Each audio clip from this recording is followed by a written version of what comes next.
మత్తయి సువార్త. దేవుని వాక్యం ప్రశస్తమైనది కనుక ఆ వాక్యంలోకి మనమందరం వెళ్ళే ముందు మన మనసు సిద్ధపాటు కలిగి వాక్యంలోకి వెళ్దాం. రైట్. సో మత్తయి సువార్త 8వ అధ్యాయము 28వ వచనం.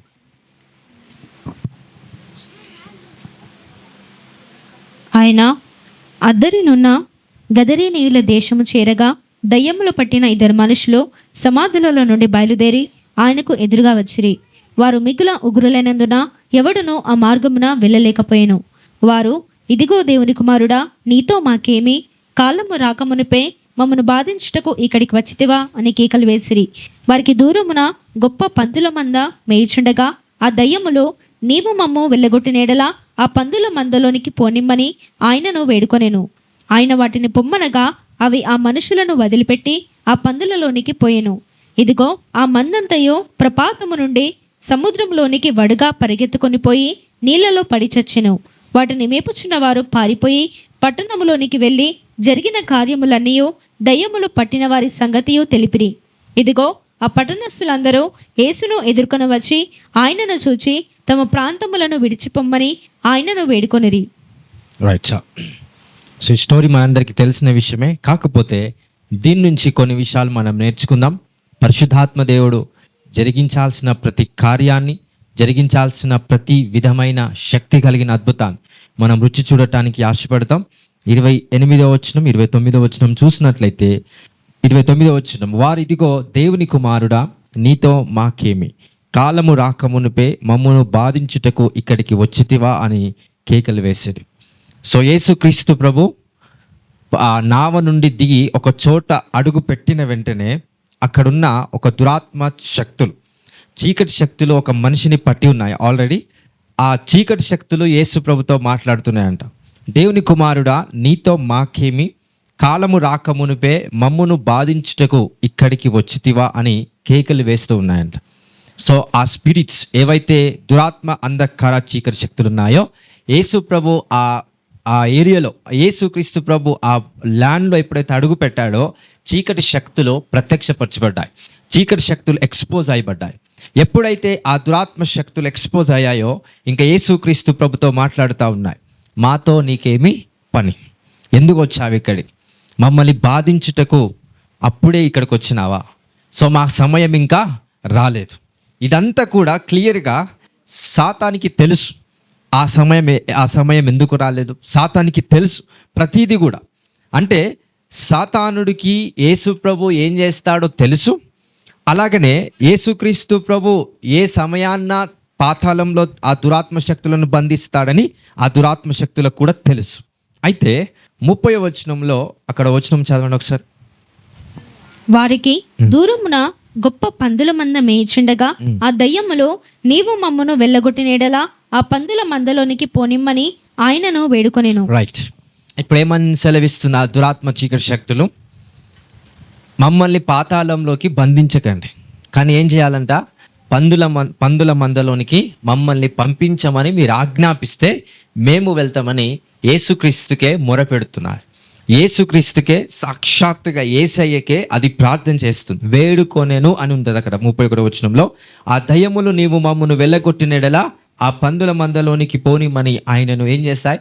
వేడుకున్నాయంట. మనం ప్రార్థనలు ఎలా వేడుకుంటామో ఆ దురాత్మ చీకటి శక్తులు కూడా యేసుక్రీస్తు ప్రభును వేడుకున్నాయంట. ఏమని వేడుకున్నాయి? మమ్మల్ని బాధించకండి, తర్వాత మమ్మల్ని పాతాళంలోకి పంపకండి, నరకంలోకి అప్పుడే పంపకండి. ఎక్కడికి పంపాలంట? పందుల గుంపులోకి పంపాలి. దాని తర్వాత యేసుక్రీస్తు 32వ వచనం చూస్తే, ఆయన వాటిని పొమ్మనగా అవి ఆ మనుషులను వదిలిపెట్టి ఆ పందులలోనికి పోయెను. ఇదిగో ఆ మందంతయు పప్రాత్తము నుండి సముద్రంలోనికి వడిగా పరిగెత్తుకుని పోయి నీళ్ళలో పడి చచ్చారు. సో ఇది స్టోరీ. ఈ స్టోరీలో అక్కడ నిజాలు ఏం జరిగాయి, అక్కడ ఆత్మలోకంలో జరిగిన సంఘటనలు ఏంటి, మనం శారీరకంగా మాత్రమే చూస్తాం. యేసుప్రభు వచ్చాడు, అక్కడ దురాత్మ శక్తులు మాట్లాడారు, తర్వాత యేసుప్రభు దాన్ని పందుల మందలో పంపించాడు, ఆ పందులన్నీ చనిపోయాయి. ఇవన్నీ శారీరకంగా మాత్రమే చూస్తాం. స్పిరిచువల్గా ఏం జరిగింది, అక్కడ యేసుక్రీస్తు ప్రభు ఎలా డీల్ చేయగలుగుతున్నాడు, దాన్ని మనం నేర్చుకోవడానికి ప్రయత్నం చేద్దాం. అయితే ఫస్ట్ పాయింట్, ఇక్కడ కొన్ని వందల పందులు ఆయన కాసుకుంటున్నాడంట. ఎలాగనంటే ఆ పందుల ద్వారా ఆయనకి ఆదాయం వస్తుంది, రైట్? ఆ పందుల ద్వారా వచ్చే ఆదాయాన్ని బట్టి ఆ వ్యక్తి బ్రతుకుతూ ఉన్నాడు. అయితే పిచ్చిగా ప్రవర్తిస్తున్న ఒక వ్యక్తికి ఏదైతే దురాత్మ చీకటి శక్తులు పట్టాయో ఆ దురాత్మలు ఏమంటున్నాయి? నేను పందుల మందలోనికి మమ్మల్ని వెళ్ళాలని నువ్వు ఆజ్ఞాపించమని చెప్తున్నాయి. సో యేసుక్రీస్తు ప్రభు దానికి ముందు ఈ దురాత్మ శక్తులు ఏమనన్నా యేసు ప్రభుని, మీరు అప్పుడే నన్ను పాతాళంలోకి పంపించటానికి వచ్చారా అని. ఇక్కడ దానికి కన్ఫర్మేషన్ లేదు. లేకపోయేసరికి ఏమని మనవి చేస్తుంది అదే దురాత్మ చీకటి శక్తులు యేసు ప్రభుని, పందుల మందలోనికి నన్ను పంపించమని మీరు ఆజ్ఞాపించండి, అప్పుడు మేము వెళ్తామని. ఈ పందులు ఇవన్నీ ఒక వ్యక్తికి ఒక కుటుంబానికి పోషిస్తున్నాయి, రైట్? యేసుక్రీస్తు ఎలాగ దీన్ని డీల్ చేశారు ఇక్కడ అర్థం చేసుకోవాలి. ఇప్పుడు పందుల ద్వారా, వాళ్ళు కాసుకుంటున్న పందుల ద్వారా ఒక కుటుంబం బ్రతుకుతుంది. అందరికి అర్థమైందా? కుటుంబమే బ్రతుకుతుంది. దాదాపుగా 100 నుంచి 200 పందులు ఉంటాయి నాకు తెలుసు అక్కడ, ఆ గుంపు.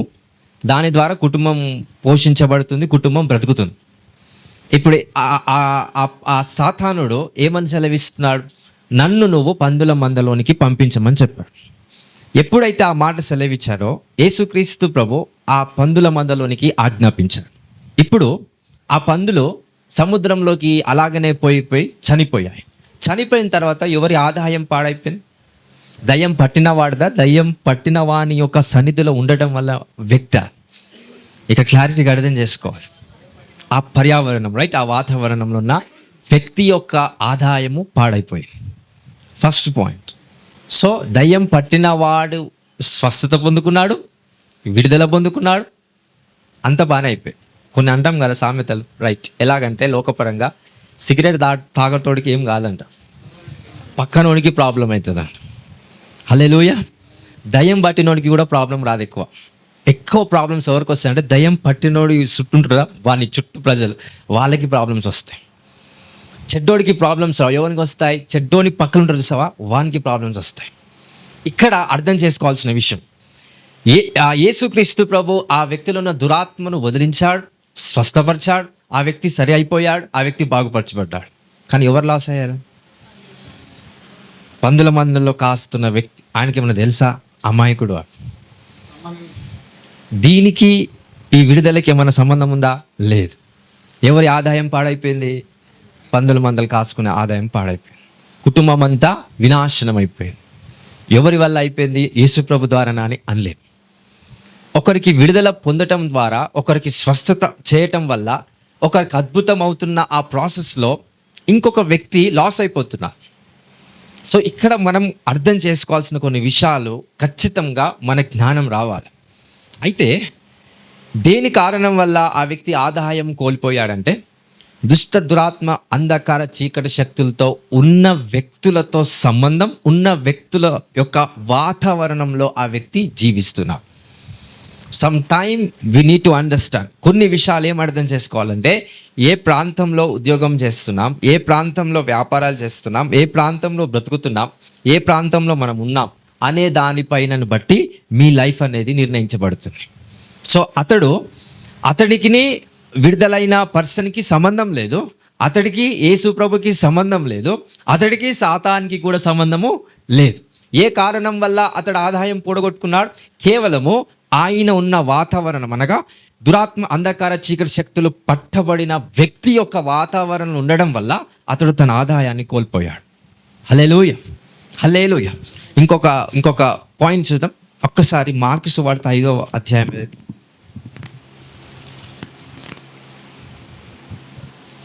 5వ వచనం చదవండి ఒకసారి.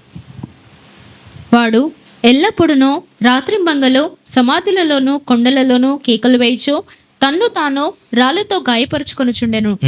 వాడు దూరము నుండి యేసును చూచి పరిగెత్తుకుని వచ్చి ఆయనకు నమస్కారము చేసి, యేసు, సర్వోన్నతుడైన దేవుని కుమారుడా, నాతో నీకేమి? నన్ను బాధపరుచుకోమని దేవుని పేరిట నీకు ఆనబెట్టుచున్నానని బిగ్గరగా కేకలు వేసెను. ఎందుకనగా తమ్మును ఆ దేశములో నుండి తొలివేయవద్దని ఆయనను మిగుల బతిమాలు కొనెను. ఈ దురాత్మ శక్తులు ఏమని వేడుకుంటున్నాయి యేసు ప్రభుని? మమ్మల్ని ఈ ప్రాంతం నుంచి, ఈ దేశం నుంచి పంపించకండి అని వేడుకుంటున్నాయి. హల్లెలూయా. సో ఒక విషయం ఇక్కడ అర్థం చేసుకోవాలి. సాతానుడికి ఏ ఆలోచన అయితే ఉందో దాన్ని నెరవేర్చడానికి ఏదైనా చేస్తాడు. వాడు ఏదైనా చేస్తాడనేది ఎలానో చెప్తాను. ఒకసారి 13వ వచనం చదవండి. 200 కాదు 2000 సంఖ్యల గల పందుల గుంపు అంట. చూద్దాం ఒకసారి. యేసు వాటికి సెలవీయగా ఆ అపవిత్రాత్మలు వానిని విడిచి పందులలో ప్రవేశించెను. ప్రవేశింపగా ఇంచుమించు 2000 సంఖ్య గల ఆ మంద. ఎంత మంద ఉంది అది అంటే వానికి ఎంత ఆదాయం వస్తుంది చెప్పండి? అప్పటి కాలంలో, ఇప్పటి కాలంలో కూడా ఆ ఆదాయం ఉంటుంది. సో అప్పటి కాలంలో ఎంత ఆదాయం ఉంటుంది అంతెందుకు, మీకు సిటీలోకి వెళ్తే అర్థమవుతుంది. పోర్క్ అంటారు కదా, పోర్క్ బిర్యానీ అని, దానికి కర్రీ చేస్తారు. చిన్న పాత్రలో చేసిన కర్రీ 300 రూపీస్. అది మామూలు టేస్ట్ ఉండదు. ఓకే, సో ఈ పందులు, మన ఊర్లలో ఉన్న పందుల గురించి మాట్లాడతలేను. అది పెంచుతారు అవన్నిటిని, రైట్? సో కొన్ని కుందేళ్ళు ఉంటాయి, కుందేళ్ళు పెంచుతారు, పందులను పెంచుతూ ఉంటారు. వాటన్నిటి మాంసము సరిగ్గా వండి క్లియర్గా చేస్తారు. సిటీలో చాలా ఫేమస్ హోటల్స్ ఉన్నాయి అలా. అంటే చాలామంది ఇష్టపడతారు. మీరు అనుకున్నవి ఈ పందులు కాదు, ఊర్లో ఉన్న పందులు కాదు, రైట్? సో అంత ఆదాయం 2000 పందుల గుంపు అంటే అర్థం చేసుకోండి. ఒక సాధారణమైన వ్యక్తి యొక్క జీవితం ఎంత, దాని ద్వారా ఎంత లాభం పొందుకుంటుందో అర్థం చేసుకోండి. ఇప్పుడు దురాత్మ ఏం చేసింది?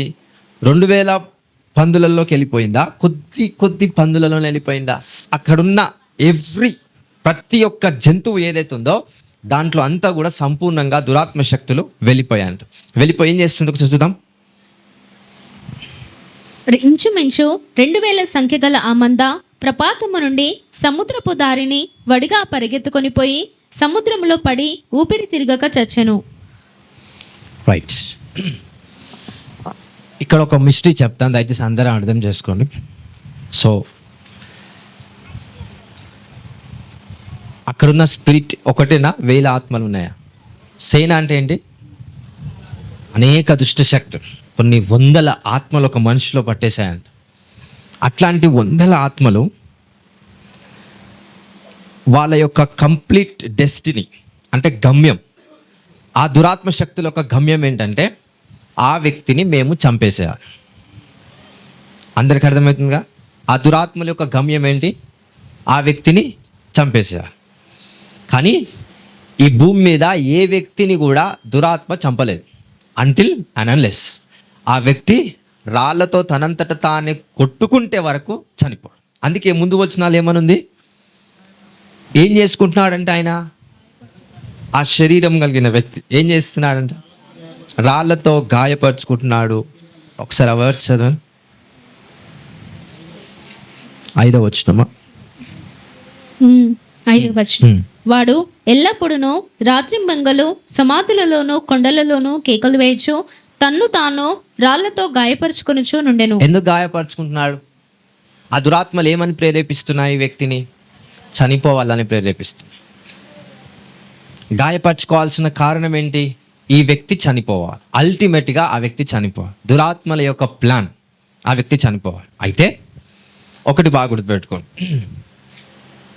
దురాత్మలు ఎవరిని చంపలేవనంటే ఎవరైతే దాని చేత వాడబడతారో వాళ్ళని చంపలేవు.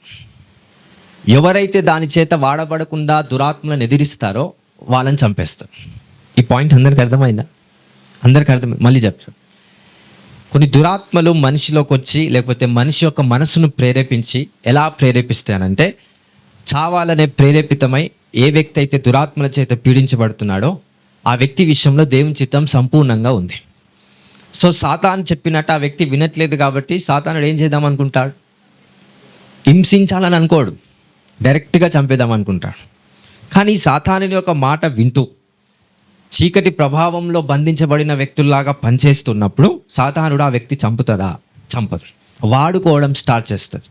అయితే ఈ వ్యక్తిని వాడుకోవటానికి ఇష్టపడట్లేదు సాతానుడు. ఏం చేద్దామని ఇష్టపడుతున్నాడు? ఫైనల్గా చంపేద్దామని ఇష్టపడుతున్నాడు. అయితే ఆ వ్యక్తిలో ఉన్న దురాత్మలన్నీ కూడా ఒక గమ్యం చేసి పెట్టుకుంది. ఆ గమ్యం ఏంటంటే ఈ వ్యక్తి చనిపోవాలి. హల్లెలూయా. అందుకే సంఘం, దేవుని మందిరంకి వచ్చిన వాళ్ళు అన్యులుగా ఎవరైతే యేసుప్రభు మందిరంలోకి వస్తారో సాధారణంగా వాళ్ళకందరికీ అదే ఆలోచనతో వస్తారు. నాకు చనిపోవాలని ఉంది. దాని అర్థం ఏంది? కొంతమంది సంఘానికి ఎలా వస్తారంటే ఎవరిని హింసించాలి, ఎవరిని బాధ పెట్టాలా, ఎవరి కుటుంబంలో చిచ్చులు పెట్టాలా అనే ఆలోచనతో వస్తారు. ఈ బ్యాచ్ అంతా ఎవరు వాడుకుంటారు? సాతాను వాడుకునేస్తారు. వాళ్ళు సాతాను యొక్క ఆశీర్వాదం దీవెన ఎల్లప్పుడూ వాళ్ళకు ఉంటుంది. దేవుని దీవెన ఆశీర్వాదం కాదు, సాతాను యొక్క ఆశీర్వాదం దీవెన.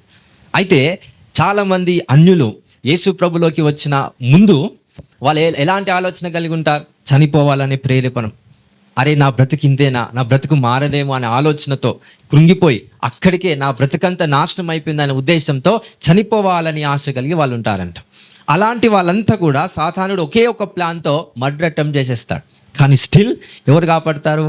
యేసుక్రీస్తు ఒక కృప కాపాడతారు. ఎప్పుడైతే యేసుప్రభు ఆ స్థలంలో అడుగు పెట్టాడో వెంటనే దురాత్మ అంధకార చీకటి శక్తులు అట్రాక్ట్ అయిపోయాయంట. సో ఎప్పుడైతే దురాత్మ శక్తులు అట్రాక్ట్ అయిపోయినాయో వెంటనే ఆ మనిషి కూడా, ఆ వ్యక్తి కూడా విడుదల పొందటానికి ఆశపడుతున్నాడు. అందుకే అక్కడ 14వ వచనం ఒకసారి 13వ వచనంలో లాస్ట్కి ఏమని ఉంటుందంటే, సముద్రంలో పడి ఊపిరి తిరగక చచ్చారు. ఎన్ని పందులు చచ్చిపోయా? 2000 సంఖ్య గల పందుల గుంపు చనిపోయి. ఎవరి గమ్యం నెరవేర్చబడింది? ఇప్పుడు ఎవరి గోల్ నెరవేర్చబడింది? యేసు ప్రభు యొక్క గోల్ ఏంటంటే మనిషి విడిపించబడాలి. సాతాను యొక్క గోల్ ఏంటంటే చావు రావాలి, మరణం అనేది నేను తృప్తిపరచబడాలనేది. అందరికి అర్థమవుతుందా? ఒకేసారి 2 గోల్స్ ఫుల్ఫిల్ అయ్యాయి. సాతానుడి యొక్క గోల్ ఏంటి? మరణం నేను చూడాలి, అది మానవుడిలో నేను చూడాలి. కానీ దాని ర్యాంక్ యేసుప్రభు తగ్గించి దాన్ని బలహీనపరిచి నువ్వు మానవుణ్ణి ఏమి చేయొద్దు, నీకు సృష్టిని అప్పచెప్పాను, సృష్టిలో ఉన్న సమస్త జంతువులను, పశువులను, అవన్నిటిని కప్పచెప్పాను, వాటిని ఏమైనా చేసుకో, కానీ నా కుమారుణ్ణి, నా కుమార్తెను నువ్వు ముట్టకూడదని యేసుప్రభు ఆజ్ఞాపించాడు. ఆజ్ఞను బట్టి మానవుడిలో మరణాన్ని కోరుకునే ఆ ఆశ ఏదైతే దురాత్మ శక్తులకు ఉందో ఆ ఆశను యేసుప్రభు చంపేశాడంట. ఎప్పుడైతే ఆశను చంపేశాడో ఆ దురాత్మలన్నీ ఏం ఆశతో ఉన్నాయి? అక్కడ ఒక వ్యక్తి ఉన్నాడు.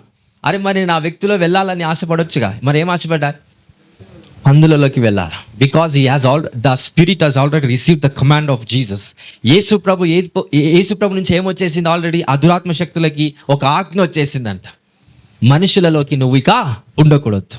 వెంటనే ఆజ్ఞకు లోబడి, యేసుక్రీస్తు ఒక నామంలో వచ్చిన ఆజ్ఞకు లోబడి ఎక్కడికి వెళ్ళాయంట? దురాత్మ శక్తులు పందుల మందలోనికి వెళ్ళాయంట.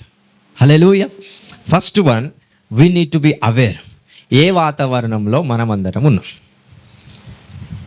పందులు మేపే వాడికి ఈ విడుదలకి ఏదైనా సంబంధం ఉందా?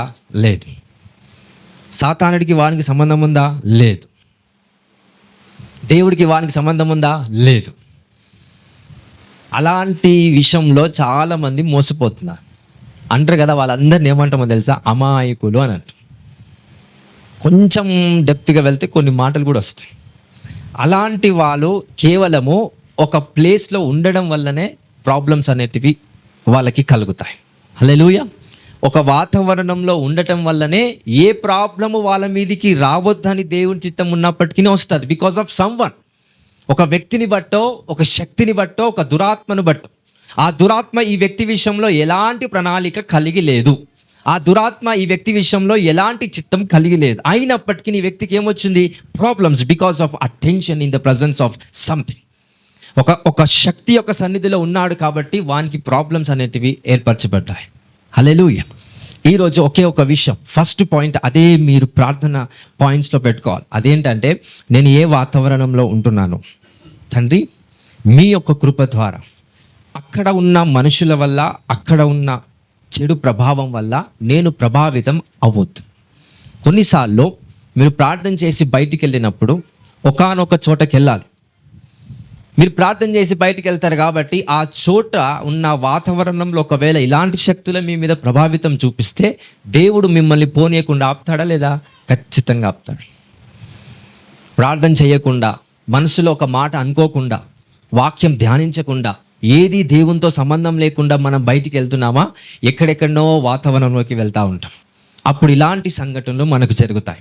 ఎవడో కష్టపడాల్సింది మనం పడతాం, ఎవరికో శ్రమ రావాల్సింది మనకి శ్రమ వస్తుంది, ఎవరికో ఇబ్బందులు జరగాల్సింది మనకి ఇబ్బందులు జరుగుతాయి, ఎవరికో రోగం రావాల్సింది మనకు వస్తాయి, ఎవరికో వ్యాధి రావాల్సింది మనకు వస్తాయి. కేవలం we are in the presence of wrong place. Hallelujah. ఇది వన్. సెకండ్ది వచ్చేసి వాళ్ళంట వీడేం చేశాడంటే పందులన్నీ బొడగొట్టుకున్నాడు, ఆదాయం బొడగొట్టుకున్నాడు. వెంటనే మనోడు ఊర్లోకి వెళ్ళాడంట. నెక్స్ట్ వర్సెస్లో ఉంటుంది, చదవక్కర్లేదు, నేను చెప్తాను. ఊర్లోకి వెళ్ళి ఏం చేశాడంట, ఒక ఆయన వచ్చాడు, ఆయన మంత్రికుడు, ఈ పిచ్చోడు ఉంటాడు కదా కొండలాల వెళ్ళేటోడు, సంకెళ్ళతో బంధించబడ్డాడు. ఆ వ్యక్తిని బాగు చేశాడు. కానీ ఇది చెప్పకుండా ఏం చెప్పాడో తెలుసా, ఊర్లోకి వెళ్ళి పెద్ద మనుషులందరి దగ్గరికి వెళ్ళి నా పందులన్నిటిని ఆగం చేశాడు. ఇక మన ఆదాయం అంతా ఆగం చేయడానికి ఒకడు పడవ దిగి వచ్చాడని యేసుక్రీస్తు ప్రభు పైన నింద వేయటం స్టార్ట్ చేశారు. అక్కడ దేశంలో నిజంగా ఎర్రి తిక్క అంటారు చూస్తావా, వాళ్ళంతా ఆలే.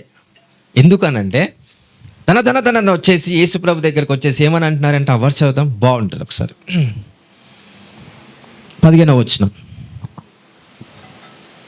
జనులు జరిగినది చూడవెళ్ళి యేసు నొద్దకు వచ్చి, సేన అను దయ్యములు పట్టినవాడు బట్టలు ధరించుకొని స్వస్థచిచ్చుడై కూర్చునేనుట చూచి భయపడిరి. రాగానే ఎవరిని చూశారు? ఇప్పుడు స్వస్థపరచబడిన వ్యక్తిని చూశారు, బాగుపరచబడిన వ్యక్తిని చూశాడు. చూసి ప్రజలంతా, ఆ ఊరు వాళ్ళంతా యేసుప్రభు దగ్గరికి వచ్చి మంచిగా స్వస్థపరచబడిన వ్యక్తిని చూసి, రైట్, ఈయన బాగుపరచబడ్డాడు, ఈయన స్వస్థపరచబడ్డాడు అని చూసి భయపడ్డారంట.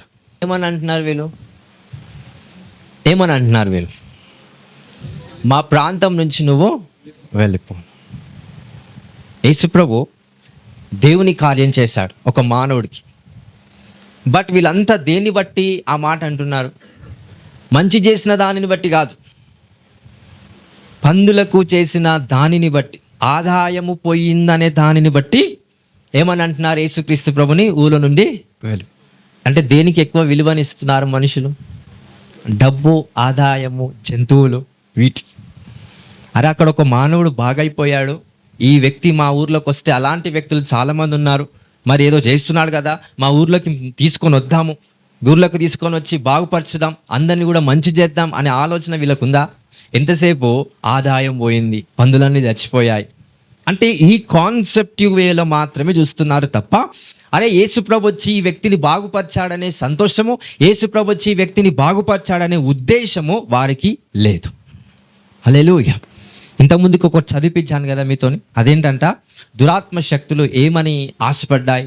ఈ చోటు నుంచి మమ్మల్ని పంపించకండి యేసు ప్రభును వేడుకున్నాయి. ఇప్పుడు ఈ స్క్రిప్చర్లో ఎవరు యేసు ప్రభును పంపిస్తున్నారు? క్లారిటీగా జాగ్రత్తగా విన్నాను. ఈ స్క్రిప్చర్ అది 17th వర్స్లో, తమ ప్రాంతములు విడిచిపోమని వారు ఆయనను బతిమాలు కొనిరి అంట. ఇదే మాట ఎవరన్నారు ఫస్ట్? పోవద్దని, మమ్మల్ని పంపించకండి అని. గుర్తుందా? ఈ స్టోరీలో ఎవరన్నారు? దురాత్మ శక్తులు అన్నాయి. ఏమని? ఆ వర్స్ ఒకసారి ఏ వర్స్ అని? తమ ప్రాంతములు విడిచిపోమ్మని వారు ఆయనను బతిమాలుకొనసాగిరి. అది కాదు, ఈ దేశం నుంచి మమ్మల్ని పంపించకని.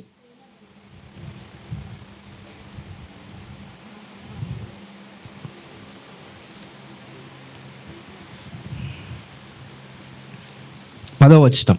వా, సైంటిస్టులు లాగా దోలాడుతున్నారు. తమ్మును ఆ దేశంలో నుండి తొలివేయవద్దని ఆయనను మిగుల బతిమాలుకొనెను. దురాత్మ శక్తులు ఏమంటున్నాయి? ఇప్పుడు ఇది క్లారిటీ వినండి. దురాత్మ శక్తులు ఏమంటున్నాయి? ఈ దేశం నుంచి మమ్మల్ని పంపించకండి. ఇప్పుడు ఎవరు పోతున్నారు? దురాత్మలు పోలే బయటికి. కాన్సెప్ట్ అర్థమవుతుంది అందరికీ? ఇది అర్థం కాకపోతే ఇంత మొత్తుకొని వేస్ట్ అయిపోతుంది. నా ప్లాన్ ఇది. సో ఇక్కడ క్లారిటీగా వినండి. ఫస్ట్ వన్, దురాత్మ అంధకార శక్తులు యేసు ప్రభుతో ఏమని సెలవిచ్చాయి? ఈ దేశముల నుండి మమ్మల్ని పంపించకు, ఈ దేశం నుంచి మమ్మల్ని బయటికి పంపించకు అని క్లియర్గా యేసు ప్రభుకి చెప్పారు. అక్కడున్న ఊరు వాళ్ళంతా కూడా ఇప్పుడు యేసు ప్రభుకి ఏం చెప్తున్నారు? ఈ దేశం నుంచి మీరు వెళ్ళిపో అని అన్నారు. ఈ రెండు ఫస్ట్ అర్థమైనాయా? 10వ వచనం 17వ వచనం ఈ రెండింటికి లింక్ చేయాలి. Fulfilment of the evil spirits అనేది ఎలానో అర్థమవుతుంది. అంటే ఒక దురాత్మకు ఒక గమ్యం ఉంది. ఆ గమ్యం ఏంటంటే ఈ ప్రాంతం నుంచి మేము వెళ్ళొద్దు. పోతే ఎవరు పోవాలా? యేసు ప్రభువే పోవాలి. లాస్ట్కి డెస్టినీ కాడికి వచ్చేసరికి ప్రజలంతా ఎవరికి సపోర్ట్ చేశారు? సైటన్కా, యేసు ప్రభుకా? దురాత్మకి సపోర్ట్ చేశారు. దురాత్మ అనుకున్నదేంటి? ఈ ప్రాంతం, ఈ దేశం నుంచి నన్ను పంపించకని బతిమిలాడుకుందనంట. యేసు ప్రభుతోని కానిది మనుషులతో అయిందంట. హల్లెలూయా. అంటే మనుషులు తలుచుకుంటే సాతాన్ని కూడా యేసు ప్రభు చిత్తంలో కల్పిస్తారు. I hope you understand that. So వీళ్ళంతా ఊరి వాళ్ళంతా ఏం చేస్తున్నారు? వీళ్ళకు తెలియకుండానే సపోర్ట్ చేస్తున్నారు సాతానుడు. ఎందుకు అననే చెప్తా. విడుదలైన వ్యక్తి గురించి ఆలోచిస్తున్నారా? పందుల గురించి ఆలోచిస్తున్నారా? రైట్. సాతానుడు దేన్ని వాడుకున్నాడో దాని గురించి ఆలోచించినప్పుడు సాతానుడు వాళ్ళలోకి వెళ్ళిపోయిందంట. నేను మళ్ళీ చెప్తున్నా, వీళ్ళంతా పందుల గురించి ఆలోచించినప్పుడే సాతానుడు వారిలోకి. If you think about someone who belongs to Satan, that Satan come in to you. ఎప్పుడైతే ఒక సాతానుడికి సంబంధమైన వ్యక్తి గురించి అయినా, సాతానుడికి సంబంధమైన వ్యాపారం గురించి అయినా, సాతానుడికి సంబంధమైన ఏ విషయమైనా నువ్వు ఆలోచిస్తే, ఆ సాతానుడు ఏ విషయంలో అక్కడ పనిచేస్తున్నాడో అదే సాతానుడు మనలోకి వచ్చే అవకాశం ఉంది.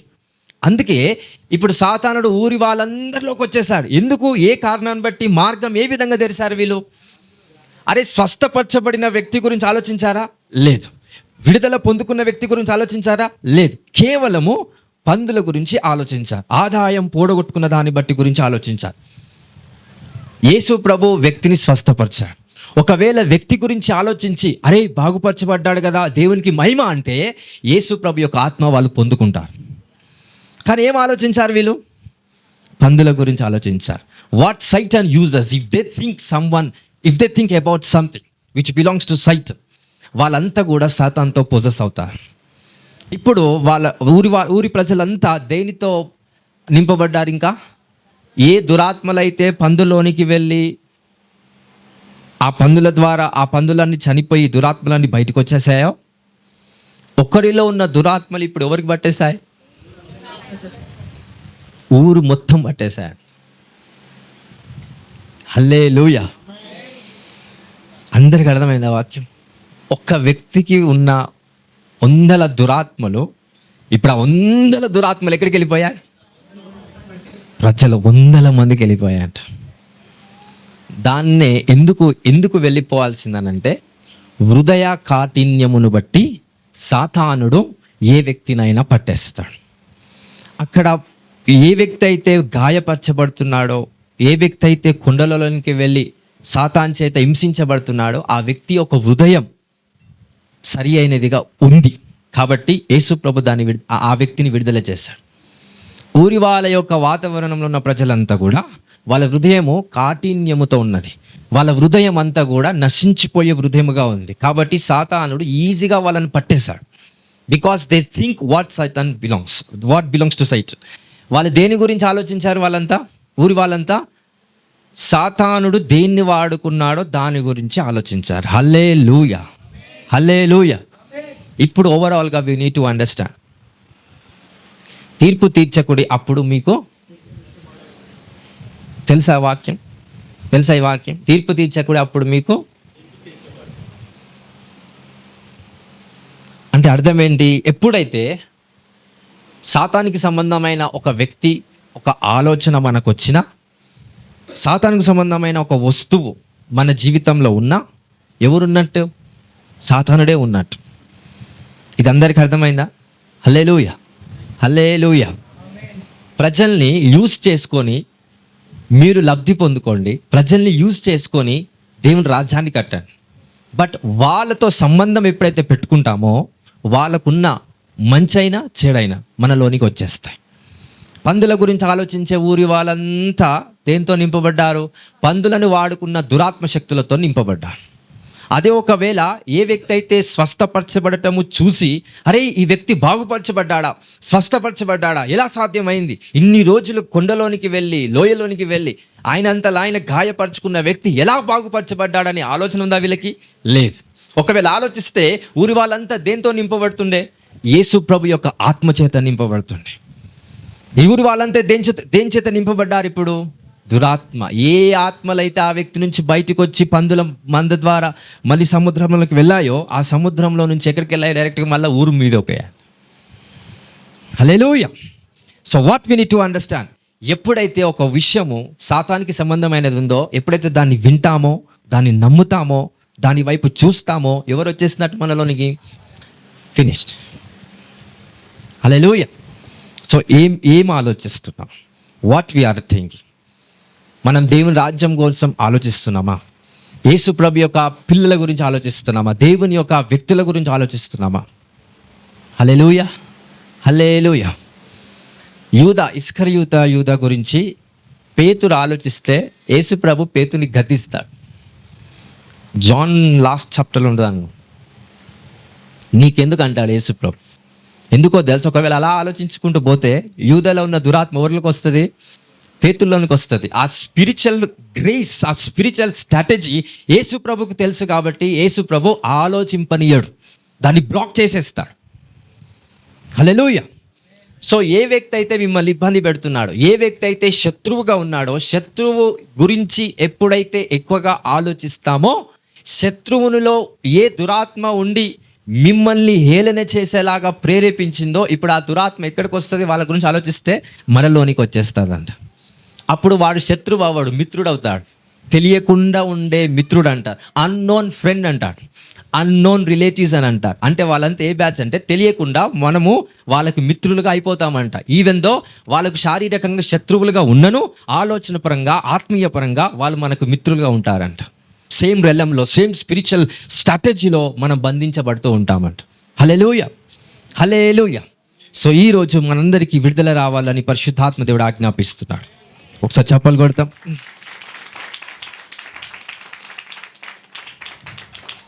హల్లెలూయా. సో యేసుక్రీస్తు ప్రభు ఆజ్ఞాపించినంత వరకు ఆ దురాత్మ శక్తులు పందుల మందలోనికి పోలేదు. హల్లెలూయా. యేసు ప్రభు ఆజ్ఞాపించేంత వరకు ఆ దురాత్మ శక్తులు పందుల మందలోనికి పోలేదు. అంటే ఒక వ్యక్తి అవసరం. కొన్ని దురాత్మలు ట్రాన్స్పోర్ట్ చేయాలంటే ఒక మనిషి అవసరం. కొన్ని దురాత్మలు అక్కడిక్కడికి వెళ్ళాలంటే. సో ఆ దురాత్మలు, పందులలో ఉన్న దురాత్మలు చనిపోయిన తర్వాత మళ్ళీ గాలిలో కలిసిన దురాత్మలు ఎవరు ఆహ్వానించారా? దురాత్మలన్నింటినీ ఎవరు ఆహ్వానించారు? రైట్. అందుకే నీతిమంతుని జ్ఞాపకం చేసుకోట ఆశీర్వాదకరము అని అంటాడు. ఎవరిని జ్ఞాపకం చేసుకొనుట? అది కొన్నిసార్లు మనం దేన్ని వర్తిస్తామంటే చనిపోయిన వారు. క్రీస్తులో చనిపోయిన వారిని జ్ఞాపకం చేసుకోవటం ఆశీర్వాదకరం. పాపిగా చనిపోయిన మన వాళ్ళు, మన తల్లి, తండ్రి, అక్క, చెల్లెలు, అన్నదమ్ములు, చుట్టాలు, యేసుప్రభు రక్తం వాళ్ళ మీద ప్రోక్షించబడకుండా, యేసు రక్తం చేత కడగబడకుండా వాళ్ళు చనిపోయిన వాళ్ళు ఉంటారు చూసావా? అలాంటి వాళ్ళు ఎప్పుడైతే నీకు ఆలోచనలో ఉంటారో, ఏ ఆత్మ వాడిని చంపిందో అదే ఆత్మ మనలోనికి వచ్చేస్తారు. హల్లెలూయా. అందరికి అర్థమైంది ఈ పాయింట్? నా కళల్లో చనిపోయిన వాళ్ళు వస్తున్నారు, నా కళల్లో వాళ్ళు వస్తున్నారు. ఆల్రెడీ నువ్వు ఆలోచించేసావా? దురాత్మలు వచ్చేసాయి ఆల్రెడీ. ఈ వాక్యం ద్వారా మీరు ప్రార్థన చేస్తే ఇప్పుడే మీకు విడుదల వస్తుందండి, by the word of God. Hallelujah. Because spirits are coming from the realm of death అనే రెలంతో స్పిరిట్స్ బయటకు వస్తా ఉంటాయి. Hallelujah, hallelujah. So animals are controlled by senses. థాట్స్తో జంతువులు కంట్రోల్ అవ్వవు, సెన్సెస్తో కంట్రోల్ అవుతాయి. అందుకే దురాత్మలు జంతువులలో ఎక్కువసేపు ఉండలేవండి. ఎందుకు ఉండలేవు? జంతువులు ఆలోచించవు, సెన్సెస్తో వర్క్ అవుతాయి, స్పర్శతో వర్క్ అవుతాయి. Doesn't have the deep thoughts. అందుకే దురాత్మలు ఏ జంతువులలోకి వెళ్ళినా కూడా ఎక్కువసేపు ఉండవు. ఎక్కువసేపు మనుషులలో ఎక్కువసేపు ఎందుకు ఉంటాయి? మనిషి కిడ్నీ నచ్చా, మనిషి ఒక హృదయం నచ్చా, మనిషి ఒక హార్ట్ నచ్చా, మనిషి ఒక లివర్ నచ్చా? ఏం నచ్చింది? ఆలోచన. హల్లెలూయా. అంటారుగా మీ మంచిగా ఉంది అందుకే దయ్యం పట్టిందని అంట. ఫేక్ అంతా కూడా. అందంగా ఉంది అందుకే దయ్యం పట్టిందని అంట. హల్లెలూయా. అప్పుడు దయ్యం పట్టింది కాదు, యాక్చువల్గా మానవుని యొక్క చెడు దృష్టే వానికి దయ్యంలాగా అనిపించేస్తుంది. దిష్టి అంటారు దాన్ని వేరే భాషలు. హల్లెలూయా. సో ఈ కారణాన్ని బట్టి మనం అర్థం చేసుకోవాలి, దురాత్మలు ఎందుకు మానవులలో ఎక్కువ ఉంటాయి, ఏముందని మానవులలో ఎక్కువ ఉండటానికి కారణం ఆలోచన. అందుకే ఎక్కువ ఎవరు ఆలోచిస్తారో వారికి దురాత్మ సమృద్ధిగా ఉంటుందంట. హల్లెలూయా, హల్లెలూయా. ఈవెన్ ఎక్కువ దేవుని పరంగా కానీ ఒక బడంతో సొసైటీలో ఒక మంచి పని చేయాలనే ఉద్దేశం ఎక్కువగా ఆలోచిస్తే దేవుని ఆత్మ కూడా సమృద్ధిగా ఉంటుందంట. So God need thoughts, evil spirits need thoughts. దురాత్మలకి ఆలోచనలు కావాలి, దేవుడికి కూడా ఆలోచన రూపంలోనే పనిచేస్తూ వస్తాడంట. అందుకే ఈ పందులలో ఎందుకు ఎక్కువసేపు ఉండలేకపోయింది ఆ దురాత్మ శక్తులు? ఎందుకు పరిగెత్తిపోయాయి ఫాస్ట్గా? ఈవెన్ నడవలేదంట అవి. ఎప్పుడైతే దురాత్మల పందులోనికి వచ్చేసాయో ఆటోమేటికల్గా పరిగెత్తుకొని పోయి చనిపోయాయంట. ఎందుకంటే దానికి ఆలోచన ఉండదు ఏం చేయాలనేది. ఎట్లా నడిపిస్తే అలా నడుస్తే అంట మానవుడు. ఎందుకంటే సమస్త విధములైన జంతువులు, ఈ పశువులు, పక్షులు అవన్నీ కూడా మానవుల యొక్క చేతిలో బంధించబడ్డాయి. దేవుడికి వాళ్ళకి అధికారం ఇచ్చాడు మానవుడికి. So those are not controlled by thoughts, those are controlled by senses. ఇది గుర్తుపెట్టుకోండి. హల్లెలూయా. అందరు గుర్తుందా? సో జంతువులలో దురాత్మలు ఎక్కువగా పని చేయవు. ఎందుకు ఎక్కువ పని చేయవు? ఆలోచన ఉండదు, సెన్సెస్తో వర్క్ అవుతాయి. మానవుడిలో ఎక్కువసేపు ఎందుకు పని చేయాల్సింది? కారణం ఏంటి? ఎగ్జాక్ట్గా ఆలోచనలు ఉంటాయి. సో దానిని బట్టి మానవుడిలోనికి వెళ్ళిపోయినాయి. ఇప్పుడు ఆ ఊరి వాళ్ళలోకి దురాత్మ శక్తులు వెళ్ళిపోవడానికి కారణం ఏంటి? ఆ మనుషులందరిలో ఏం ఆలోచన ఉంది? పందుల గురించి ఆలోచన. ఆ ఆలోచన అనే ఆ రెలం నుంచి, ఆ మార్గం నుంచి ఆ ఊరి వాళ్ళలోకి, ఆ ఊరి ప్రజలలోనికి దురాత్మలు వచ్చేసాయంట. Thoughts are the ways, thoughts are the transportation in the spirit. ఎప్పుడైతే ఒకటి ఆలోచిస్తామో మన స్పిరిట్ కూడా అక్కడికి వెళ్ళిపోతుంది, మనకు తెలియకుండా. నాకైతే తెలుస్తుంది, మీకు తెలియదు, అంతే డిఫరెన్స్. సో ఒకటి ఆలోచించినప్పుడు అక్కడ ఏమవుతుందో అంత కూడా మన ఆత్మ చూడగలుగుతుంది. బట్ మీరు అంత అతీత శక్తి కలిగిన వారిగా ఉండరు కాబట్టి మన ఆలోచనలు మాత్రమే చూస్తాం. అక్కడ ఏం జరుగుతుందనే వాతావరణాన్ని మనం చూడలేకపోతాం. అట్టి శక్తి మీకు రావాలని నా ప్రార్థన అండి. Hallelujah. Give big claps to the Lord Jesus. Hallelujah. ఎంతమందికి అర్థమైంది ఇక్కడి వరకు వాక్యం? సో కొన్ని పాయింట్స్ని మీరు మనసులో పెట్టుకోండి, హృదయంలో భద్రపరచుకోండి. సో ఒక అమాయకుడు బలైపోయాడు, ఆదాయం పోయింది, కేవలము ఏ స్థలములో ఉండడం వల్ల? రాంగ్ ప్లేస్, రాంగ్ వాతావరణంలో ఉండడం వల్ల. హల్లెలూయా.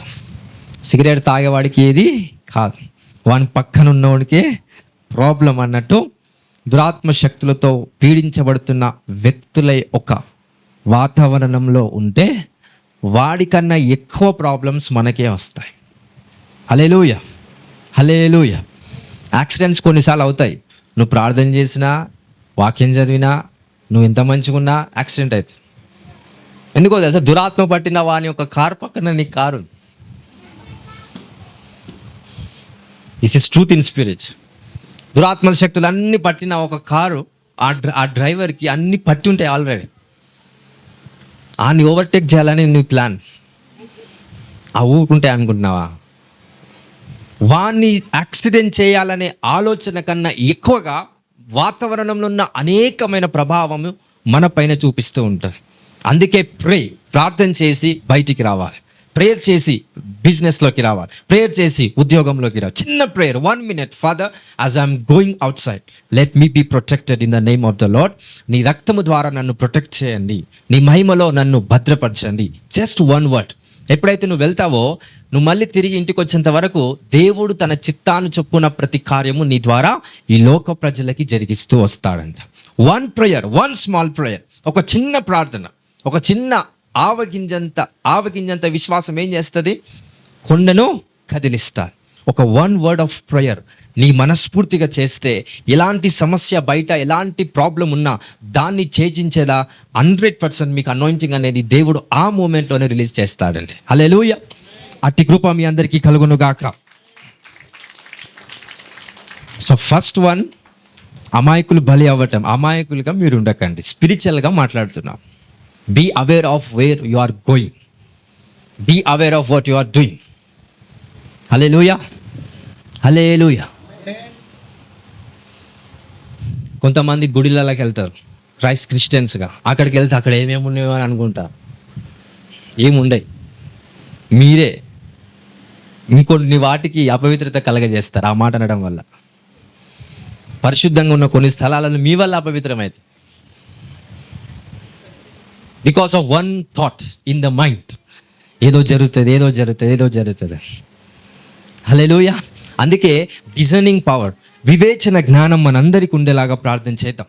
వివేచన జ్ఞానం ఉన్నప్పుడు ఏ స్థలాలకు వెళ్ళడం వల్ల ఏ ప్రాబ్లం వస్తుందో అర్థమైపోతుంది వెంటనే. ఒక స్థలానికి వెళ్ళావా, ఒక పర్సన్ని కలుస్తున్నావా, ఒక వ్యక్తితో మీరు మాట్లాడుతున్నారా, మీ హార్ట్, మీ ప్రతి అవయము మీకు రెస్పాండ్ అవుతుంది. మీ మైండ్ నీకు రెస్పాండ్ అవుతుంది, నీ హార్ట్ నీకు రెస్పాండ్ అవుతుంది. This is not the right place. ఇక్కడ నుంచి నువ్వు వెళ్ళిపో. ఇది సరి అయిన స్థలము నీకు చెందింది కాదు, సరి అయిన పర్సన్ నీకు చెందినవాడు కాదు. You have to understand this senses. ఇక్కడ వాస్తవానికి ఒక విషయం ఏంటంటే, జంతువులకు ఆలోచనలు రావు, సెన్సెస్ ఉంటుందంట. మానవులకి ఏమో ఆలోచనలు ఎక్కువ ఉంటాయి, సెన్సెస్ ఉండదు. సెన్సెస్ పనిచేయవు. ఏముంటాయి మానవులకు? ఆలోచనలు ఉంటాయి. ఏం పనిచేయవు? సెన్సెస్ పనిచేయవు. జంతువులకు సెన్సెస్ పనిచేస్తే ఏం పనిచేయవు? ఆలోచనలు పనిచేయవు. ఎప్పుడైతే మన ఆ తత్వాన్ని మానవుడు కోల్పోయాడో జంతువులాగా తయారయ్యాడంట. మరో జంతువు అంటారు వాళ్ళని. అంటే ఆలోచన ఉండి సెన్సెస్ లేనివాడు మరో జంతువు అని అంటారు. మానవుడు ఏం కలిగి ఉండాలి? ఆలోచనలు కలిగి ఉండాలా, సెన్సెస్ని కలిగి ఉండాలి. హల్లెలూయా. అలాంటి వ్యక్తిత్వము, తాత్పర్యము మనం కలిగి ఉన్నప్పుడే సర్వ విషయంలో మనం అధికారం పొందుకొని ఆత్మీయతలో మనం బలపడేలాగా దేవుడి శక్తి మనకిస్తాడు. హల్లెలూయా. సో లాస్ట్ వన్ ఏంటంటే, ఒక్కసారి మార్కు సువార్త 5వ అధ్యాయం 18వ వచనం చదవండి. ఆయన దోణి ఎక్కినప్పుడు దయ్యములు పట్టినవాడు ఆయన యొద్ద తనుండనిమ్మని ఆయనను బతిమాలు కొనేది. కానీ ఇప్పుడు లాస్ట్ ఈయనేమంటున్నాడు? ఈయన ఎవరి గురించి ఆలోచిస్తున్నాడు? విడుదల, స్వస్థత ఏదైతే జరిగిందో దాని గురించి ఆలోచిస్తున్నాడు. మా దగ్గర ఉండమని బతిమిలాడుకుంటున్నాడు. కానీ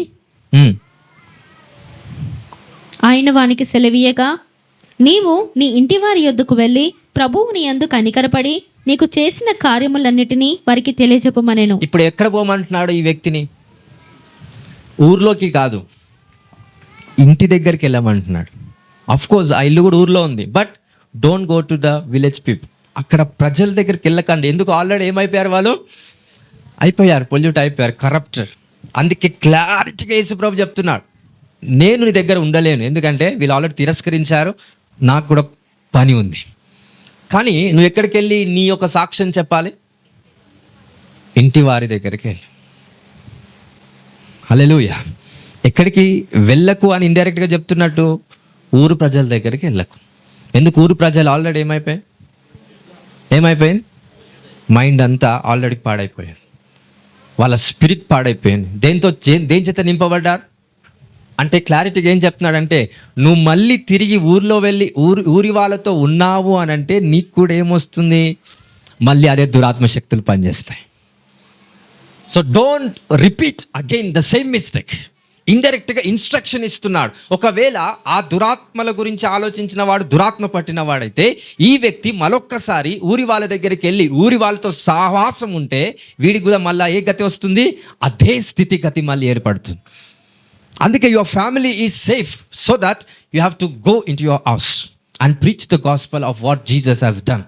ఏ సాక్ష్యం అయితే యేసుప్రభు వారు ఇచ్చారో ఆ సాక్ష్యాన్ని మీ ఇంటి వారి దగ్గరికి వెళ్ళి అక్కడ ప్రకటించు. ఒకవేళ మీ ఇంటి వారందరూ రక్షించబడితే మెల్లిమెల్లిగా ఖచ్చితంగా ఒక్కొక్కరు రక్షణలోకి వస్తారు. హల్లెలూయా, హల్లెలూయా. నెక్స్ట్ వర్స్ చదవండి. వాడు వెళ్ళి యేసు తనకు చేసినవన్నీ దెక్కపోలిలో ప్రకటింపనారంభింపగా అందరూ ఆశ్చర్యపడిరి. యేసు మరలా దోణి ఎక్కి అద్దరికి వెళ్ళినప్పుడు బహుజన సమూహము ఆయన యొద్దకు కూడి వచ్చెను. 20వ వచనంలో ఏముంది చెప్పండి. ఇంటికి వెళ్ళాడా, ఇంకో ప్రాంతానికి వెళ్ళాడా? ఏడికి వెళ్ళాడు? మనోడు ఇంటికి వెళ్ళి దేవుని సువార్తను ప్రకటించాడు. మళ్ళా ఏం ప్రాంతం అది? డెకోపోలిస్. ఆ ప్రాంతానికి వెళ్ళి ఏం చేశాడు? మళ్ళీ యేసు ప్రభు చేసిన సాక్ష్యాన్ని మళ్ళీ అక్కడ ప్రకటించాడు. నాకు తెలిసి అక్కడ ఏమైందో నాకు అక్కడ రాయబడి లేదు, కానీ ప్రాఫిటికల్గా నాకు అర్థమైంది ఏంటంటే 7 దయ్యాలు మలబట్టినాయి. ఏ స్థితిగతి ఉందో ఆ వ్యక్తికి ఇంతకుముందు మళ్ళీ అదే పట్టింది ఆ వ్యక్తికి. ఎందుకు? యేసు ప్రభు చెప్పిన సరి అయిన ఇన్స్ట్రక్షన్స్ని ఫాలో అయ్యాడా? లేదు. You have to go only to your house. కేవలం మీ గృహం వారికే వెళ్ళండి. సమరయ స్త్రీతో ఏం చెప్పాడు? ఎందుకంటే కుటుంబం ఆల్రెడీ పాడైపోయింది. అండర్స్టాండ్, మీకు పర్సనల్గా దేవుడు గైడ్ చేస్తే ఎగ్జాక్ట్ వేలో వెళ్తారని. అందరూ కుటుంబం దగ్గరికి వెళ్ళమని యేసుప్రభు చెప్పలే, అందరినీ ఊరి దగ్గరికి వెళ్ళమని చెప్పలే. సమరయ స్త్రీతో ఏం చెప్పాడు యేసుప్రభు? ఊరిలోకి వెళ్ళి నువ్వు సువార్త చెప్పంటాడు, సాక్ష్యం చెప్పంటాడు. ఎందుకు? ఏం పాడైపోయింది? ఆల్రెడీ కుటుంబం పాడైపోయింది, 5 మంది భర్తలు పాడైపోయారు, ఆమె సాక్ష్యం పర్సనల్గా పాడైపోయింది, కానీ స్పిరిచువల్గా సాక్ష్యం పాడు కాలేదు. కనుక ఊర్లోకి వెళ్ళి సువార్త ప్రకటించమని యేసుప్రభు వారు చెప్పారు. ఆ ఇన్స్ట్రక్షన్ ఫాలో అయిందా లేదా? తను క్లియర్గా అయింది. లేదు, నా భర్త అంటే నాకు ఇష్టం, యేసుప్రభు నన్ను కలిశాడు, ఆయననే మెస్సయ్య అని చెప్పుకున్నాడు, కాబట్టి మెస్సయ్య వచ్చాడనే ఈ సువార్త ఊరి వాళ్ళకి కాదు, ఫస్ట్ నా కుటుంబానికి చెప్పుకోవాలనే ఆలోచనతో ఒకవేళ కుటుంబానికి వెళ్తే మళ్ళీ నెక్స్ట్ వచనం ఖచ్చితంగా యేసుప్రభు వారు మళ్ళీ నావ ఎక్కిపోయింది అనేది ఉంటుంది ఆ యోహాను సువార్త 4వ అధ్యాయంలో. అంటే ఆ స్టోరీ అక్కడికి ఎండ్ అవుతుంది. ఏ విషయం ఎందుకు అది ఎగ్జాక్ట్గా ఆ స్టోరీ ఎండ్ అవుతుంది? అక్కడ ఆమె చేసిన తప్పును బట్టి మరలా ఆమె బంధించబడుతుంది. కానీ యేసుక్రీస్తు ప్రభు చెప్పిన రీతిగా ఆమె ఫస్ట్ ఆఫ్ ఆల్ కుటుంబీకుల దగ్గరికి వెళ్ళకుండా ఎక్కడికి వెళ్ళింది? యేసు ప్రభు చెప్పినట్టుగా ఊరి దగ్గరికి వెళ్ళి సువార్త ప్రకటించింది. ఆమె పేరు బైబిల్లో రాయబడి ఉంది. ఆమె తన ఊరిలో ఆమె పేరు ప్రఖ్యాతి చెందినదిగా పనిచేసిందంట. Just because of one gospel, యేసుక్రీస్తు చెప్పినట్టుగా విన్నది కనుక she has succeeded. Hallelujah, hallelujah. ఈ 2 కాన్సెప్ట్లు అర్థమయ్యాయా? ఇక్కడున్న ఈ వ్యక్తికి ఏమో ఏం చెప్పాడు? ఇంటి దగ్గరికి వెళ్ళి ఇంటి వాళ్ళకి సువార్త చెప్పాను అన్నాడు. ఏడికి వెళ్ళిండు? పోయింది కాబట్టి అక్కడ ఇంకా కంటిన్యూ ఏమైందో తెలియదు అంటే అర్థం కావాలి. అక్కడ ఖచ్చితంగా దురాత్మలే పట్టాయి. సమరయ స్త్రీతో ఏం చెప్పాడు? యోహాను సువార్త 4వ అధ్యాయం ప్రకారంగా, నువ్వు ఊరిలోకి వెళ్ళి నేను చేసిందంతా కూడా చెప్పు, ఊరిలోనికి వెళ్ళి మెస్సయ్య వచ్చాడని చెప్పు అని సువార్త ప్రకటించమన్నాడు. అలాగనే తన కుటుంబం గుర్తుకు రాలేదు. గుర్తుకొచ్చినప్పటికీ యేసు ప్రభు యొక్క ఆజ్ఞ, ఇన్స్ట్రక్షన్ని ఎగ్జాక్ట్గా ఫాలో అయింది కాబట్టి అక్కడ ఆమె గురించి దేవుని యొక్క శక్తి ప్రభావము ఆ ఊరి వాళ్ళందరికీ కలిగిందంట. హల్లెలూయా. తర్వాత ఆ ఊరికి ఎవరు వెళ్తారంటే ఫిలిప్ వెళ్తాడు. సమరయ ప్రదేశానికి ఫిలిప్ వెళ్ళి, అప్పటికే అక్కడ యేసుప్రభు నమ్మిన వాళ్ళు ఉంటారు. దేనిని బట్టి అంటే ఈ సమరయ స్త్రీ చెప్పింది కనుక అక్కడ యేసుప్రభు నమ్మిన వాళ్ళు ఉంటారు. కొద్దిమంది మంత్రికులు పనిచేస్తారు, కొద్దిమంది గారడి విద్యలు నేర్చుకున్న వాళ్ళు పనిచేస్తారు. ఫిలిప్ వెళ్ళి మళ్ళీ అద్భుతాలు చేస్తాడంట. ఫిలిప్ వెళ్ళి ఎందుకు మిరాకిల్స్ చేశాడంటే, పునాది ఎవరు వేశారు ఫిలిప్ వెళ్ళడానికి? సమరయ స్త్రీ. ఒకరు ఈజీగా ఫిలిప్ వెళ్ళి మిరాకిల్ చేస్తాడు, అందరూ ఫిలిప్ మాట విన్నారు అనడానికి కారణం ఎవరు? సమరయ స్త్రీ.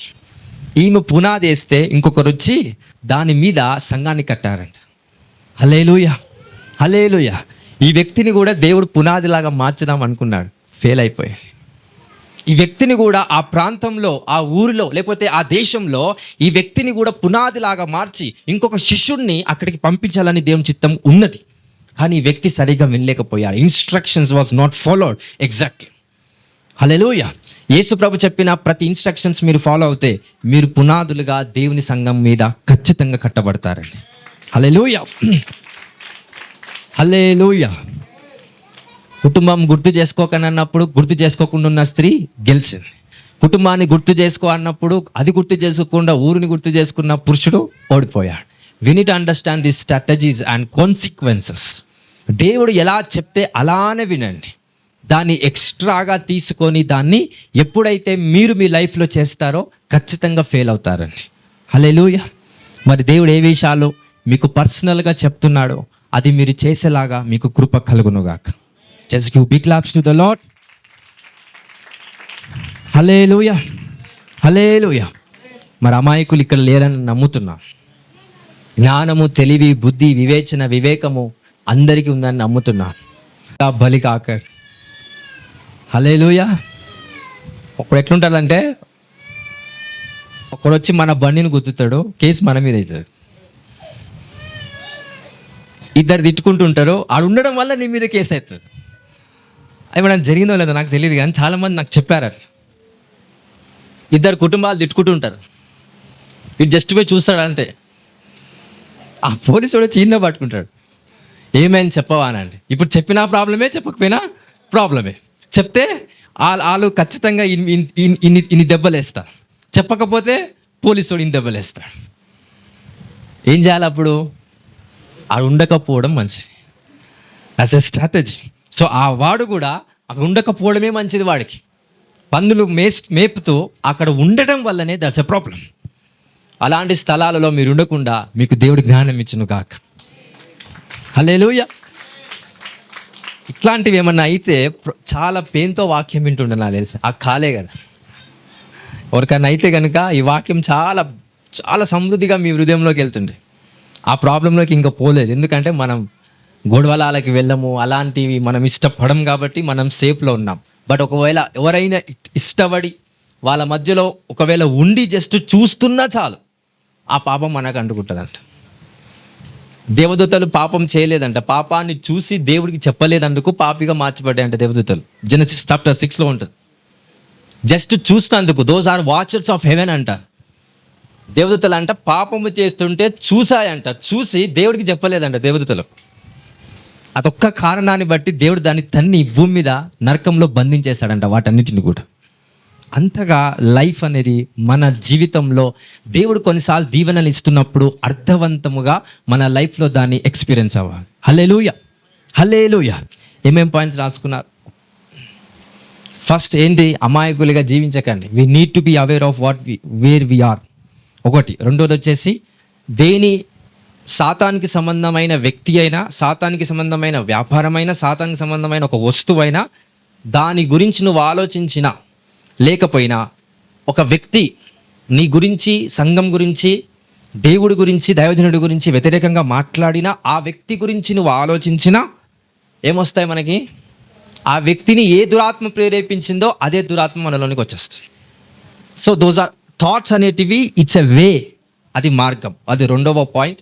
ఆ విషయంలో కూడా దయచేసి అందరూ ప్రార్థించాలని మనవి. మూడోది వచ్చేసి జంతువులకి ఆలోచన ఉండదు. ఏముంటుంది? సెన్సెస్ ఉండాలి. మనుషులకు రెండు ఉండాలి అంటే లేవని అర్థం. సో సెన్సెస్ ఉండాలి, ఇంకేముండాలా? ఆలోచనలు ఉండాలి. ఆలోచన సర్వసాధారణం, కానీ ఏముండాలి? సెన్సెస్ ఉండాలి. So a sense? స్పిరిచువల్గా, ఫిజికల్గా, రెండుటి పరంగా సెన్సెస్తో మనం మూవ్ అవ్వాలి. ఆలోచన విధంగా కూడా మనం మూవ్ అవుతూ ఉండాలి. ఈ మూడు విషయాలు గుర్తుపెట్టుకోండి. తర్వాత మనిషికి విలువ ఇవ్వకుండా వాళ్ళు ఆదాయముకు, జంతువుకి విలువనిచ్చే ఊరు వాళ్ళంతా కూడా దేని చేత పట్టబడ్డారు? సాతాను చేత పట్టబడ్డారు.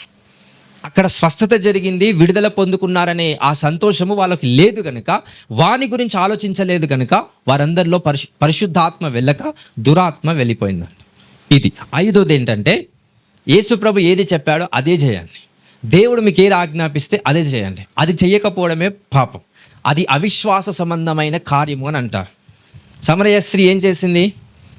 ఊరి దగ్గరికి వెళ్ళి నువ్వు సువార్త ప్రకటించమని యేసు ప్రభు చెప్పినప్పుడు ఆమె ఏం చేసింది? వెళ్ళి అదే విధంగా ప్రకటించింది. గొప్ప స్త్రీగా ఆమె నిర్ణయం అనేది జరిగింది. హల్లెలూయా, హల్లెలూయా. సో మొర్దెకై ఎస్తేర్కి ఏదైతే పరిశుద్ధాత్మ ద్వారా చెప్పాడో ఆ స్త్రీ అదే చేసింది కాబట్టి గొప్ప స్థానంలో దేవుడు ఆమె నిలబెట్టాడు. సో దేవుని ఆత్మ ద్వారా మీకు కొన్ని ఇన్స్ట్రక్షన్స్ వచ్చాయా? అది వినండి. వినకపోతే మనము దేవుడు అనుకున్న స్థానంలో ఎప్పటికీ రాము. మన స్థాయిలోనే ఉంటాం ఎప్పుడు. సో దేవుడు అనుకున్న స్థాయి ఖచ్చితంగా మనందరికీ ఉంది.